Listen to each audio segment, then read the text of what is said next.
Welcome back, the Sportsnaut interview, and today we're talking Buffalo Bills. Of course, big game this weekend. The Cowboys head up to Orchard Park and take on the Bills. And joining us to talk about that is Bills beat writer Matt Parrino, who comes in from Syracuse.com. And Matt, this team, boy, they go to Kansas City in what was a tumultuous week, of course, with all that happened around Sean McDermott and the 9/11 speech. All of that happens that week before a big game where their playoff lives are pretty much on the line. They go into Kansas City. How much did all of that sort of galvanize this team ahead of that big game, and then they go in and get that big win? Yeah, I think it was a big part of things.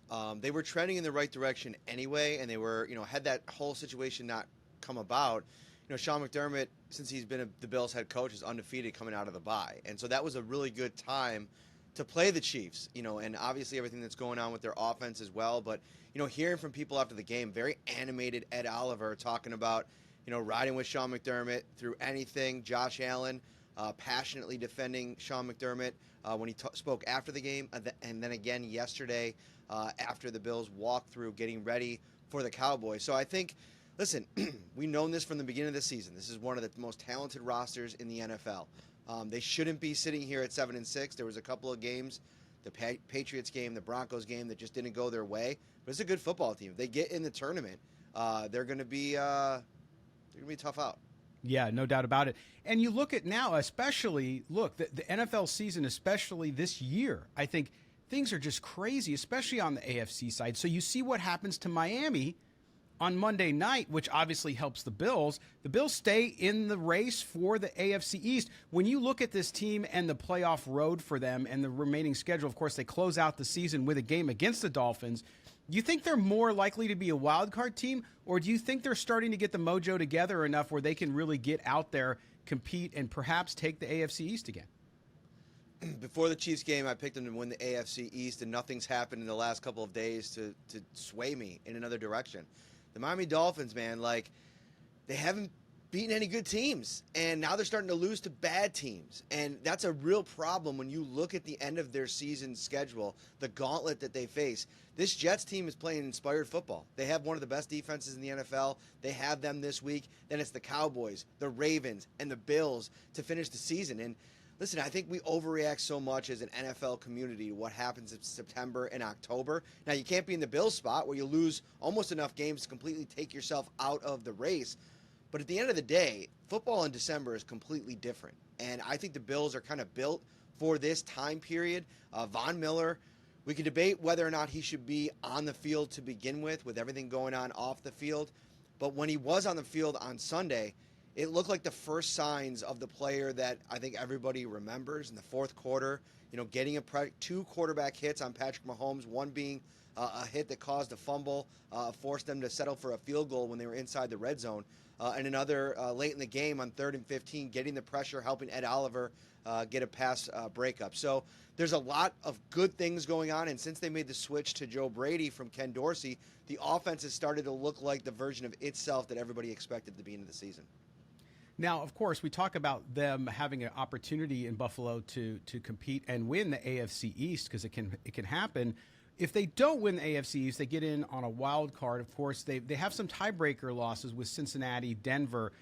When you look at that and the road ahead for them, are they focused on one or the other? Or are they just heads down now with playing their best football that they can do right now? Heads down, because I think they know because of the tiebreaker situation, they have to win. Really, it's the 3 AFC games that you have to win. You want to try to improve that record as much as possible so that if, Cincinnati bows out or Denver bows out, which, by the way, Denver has the easiest schedule of all the remaining teams. Yes. So you figure that they're one of the ones that are going to get in. Cleveland, already a win up on the rest of the in the hunt field, and they've been playing really good football too and seem to be inspired behind Joe Flacco. So I think the idea is if they win out, they're hoping that they can be one of the last team standing or in the hunt or maybe even win the division. And I think when you have all of these options in play, but at the same time you can't take your foot off the gas pedal, that's kind of where they want to be. Because if you think back to the last couple of seasons, they've gone on winning streaks to finish the year. It started in 2021 when they won, I think it was 6 or 7 at the end of the regular season, and then into the playoffs before they lost in that epic divisional round game against the Chiefs. And then last season, they won 8 in a row into the playoffs before losing against Cincinnati, despite everything that was going on with that team, the injuries, the snowstorms, the Damar Hamlin situation. So they've been here before. They know what they're doing. Yeah, no doubt about that. Listen, one of the things, too, everybody knows and I think I appreciate Josh Allen. I went to a Mountain West school, so I actually watched him in college and was a believer early on. And there's no questioning what he does. And people talk about the turnovers and whatnot. That happens. But the grit, the determination, the fact of what a great football player he is. But at the same time, the Bills, like any NFL offense, you need to have balance. James Cook, talk about the emergence of him and what he's meant to this Buffalo offense. Yeah, it's unbelievable. You poke your head up and you look at the top 10 all-purpose yards gainers in the NFL this year, and there's James Cook at number 7. And we're, 7 or 8 weeks removed from probably talking about it around the trade deadline if the Bills should entertain a trade for, at the time it was Jonathan Taylor and Derrick Henry.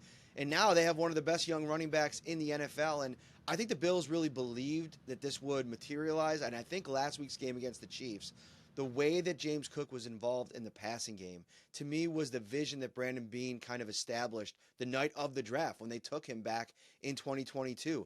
They wanted to utilize his skills as a pass catcher, and he put so much pressure on the defense in that part of the game because he can do multiple things. He's got to improve like every other young running back in pass protection. But even the guys that they really count on in that department, Latavius Murray, a veteran that's been around the league for a long time, he even struggled last week against the Chiefs in that department. When you're playing good defenses with good defensive fronts, running backs are going to struggle most of the time.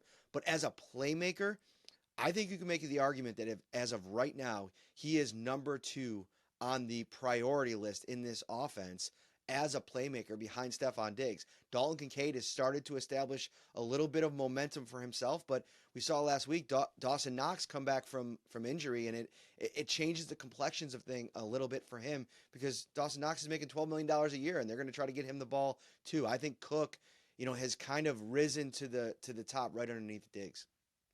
No doubt about it. Now, let's talk lastly about this game coming up this weekend. I mean, huge game. Cowboys come in off their big win of the Eagles. Really, you talked about the Dolphins not having really high-quality wins. The Cowboys were the same way. They finally get one, albeit against a Philadelphia team that's been kind of struggling and falling back. And the Cowboys, Matt, have been really chirpy this week about the fact that they're underdogs. And clearly, they're 3-3 on the road this year, 7-0 at home. So we know, and covering the Bills, it's a tough place to play, especially when it gets colder. You're talking about a dome team from Dallas. You have all those parameters coming into play here. But you look at this game and what it means for both teams. I think for the Cowboys to come up to Buffalo and win would be huge. And for Buffalo to continue their winning ways and beat the Cowboys, who are getting all this publicity of being one of the best teams in the NFC and the NFL, is big. Talk about the atmosphere around the Bills locker room right now in preparation for the Cowboys. I think it's the same mentality that they've had this entire season, even through the ups and downs, even when they were struggling.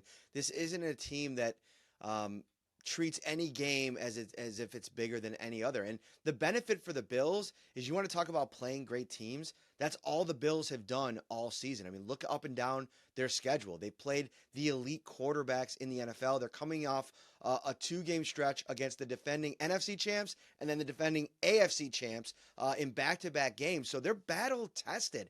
And, we go back to 2019, and I know that's a different version of the team and different players and everything like that, but Sean McDermott had a real plan for Dak Prescott and this offense. Now, it's much different now with Mike McCarthy calling the plays, but to your point, playing in Orchard Park, if the weather isn't as beautiful as everybody wants it to be, it's a different animal. And I think that this Cowboys offense has been so good, and they have a great offensive line, and they do great things in the run and the pass game. And Prescott has been MVP caliber.